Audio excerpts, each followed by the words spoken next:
Hi అండి అందరికీ welcome back to my YouTube channel. నేనైతే ఇవాళ ఎప్పుడు దొండకాయ కూర తింటూ ఉంటాం కదా నేనైతే ఇవాళ దొండకాయ వెల్లుల్లి కారం చేసుకుంటున్నాను. దొండకాయలు అయితే మనం గుత్తి వంకాయకి ఎలా 4 భాగాలుగా కట్ చేసి పెట్టుకుంటామో అలాగే అట్లా కట్ చేసి పెట్టుకోవాలండి. ఇది ఎలా తయారు చేయాలో చూపిస్తాను. మనమైతే ప్యాన్ పెట్టుకొని కొంచెం అంతా ఆయిల్ వేసుకొని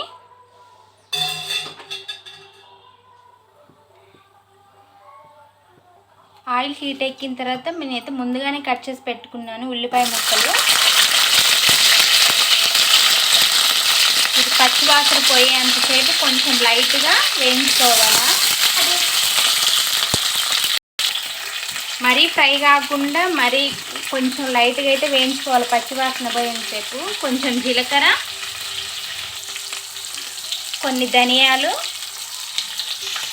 ఇలా అయిపోయిన తర్వాత అయితే మనం మిక్సీ జార్లోకి తీసుకొని ఒకసారి కచ్చా పచ్చిగా అయితే గ్రైండ్ చేసి పెట్టుకోవాలా.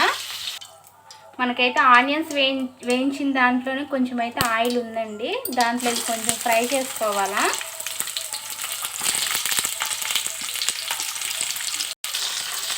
ఆనియన్స్ వేగినాయి కదా, నేను మిక్సీ గిన్నెలోకి అయితే తీసుకున్నాను.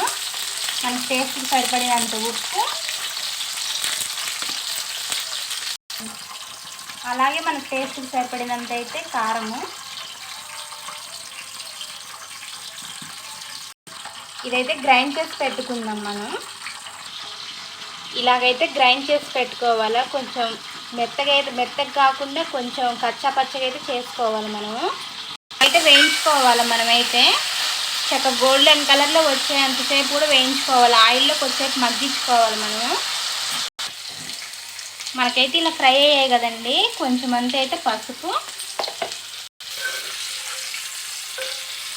చూసారు కదా ఎలా చక్కగా ఫ్రై అయిపోయాయో. మనకి ఎప్పుడు రొటీన్గా కూరే కాకుండా దొండకాయ పచ్చడి కాకుండా ఇలా దొండకాయ వెల్లుల్లి కారం కూడా చేసుకోవచ్చు. పిల్లలైతే అది తినను ఇది తినను అనేసి మారం చేస్తూ ఉంటారు కదా, లంచ్ బాక్సులలోకి అయితే ఇలా ప్రిపేర్ చేసుకోవచ్చు. మనం ముందుగానే గ్రైండ్ చేసి పెట్టుకుంది అయితే వెల్లుల్లి కారం ఉంది కదా, అదైతే మనం ఇలా వేసుకోవాలి. ఆయిల్లో కొంచెం ఫ్రై చేసుకోవాలా. ఒక 10 నుంచి 15 నిమిషాలు అయితే పడుతుంది మనకి. చక్కగా మొత్తం ఇదంతా కూడా ఫ్రై అయిపోతుంది. చూడండి ఎంత చక్కగా, చాలా బాగుంటుంది, చాలా టేస్టీగా కూడా ఉంటుందండి. ఈ వెల్లుల్లి కారం వేసాం కదండి, ఇది పచ్చివాసన పోయేంతసేపు కూడా మనం సిమ్లోనే ఉంచి వేయించుకోవాలండి. చూసారు కదండి ఎలా ఉందో. మనకైతే ఫైనల్గా అయితే రెడీ అయిపోయిందండి మనకి దొండకాయ ఉల్లికారం. లాస్ట్గా అయితే కొత్తిమీర వేసుకుంటున్నాను. దొండకాయ వెల్లుల్లి కారం అయితే రెడీ అయిపోయిందండి. మనకి వేడివేడి అన్నంలో పెట్టుకొని తింటే చాలా బాగుంటుంది. పిల్లలు కూడా చాలా ఇష్టపడతారు. ఎప్పుడు దొండకాయ కూర, దొండకాయ పచ్చడి కాకుండా, దొండకాయ ఫ్రై కాకుండా దొండకాయ వెల్లుల్లి కారం అయితే కంపల్సరీ ఒకసారి అయితే ట్రై చేయండి. మా వీడియో కనుక మీకు నచ్చినట్టయితే లైక్ చేయండి, షేర్ చేయండి, కామెంట్ చేయండి, బెల్ ఐకాన్ కొట్టండి.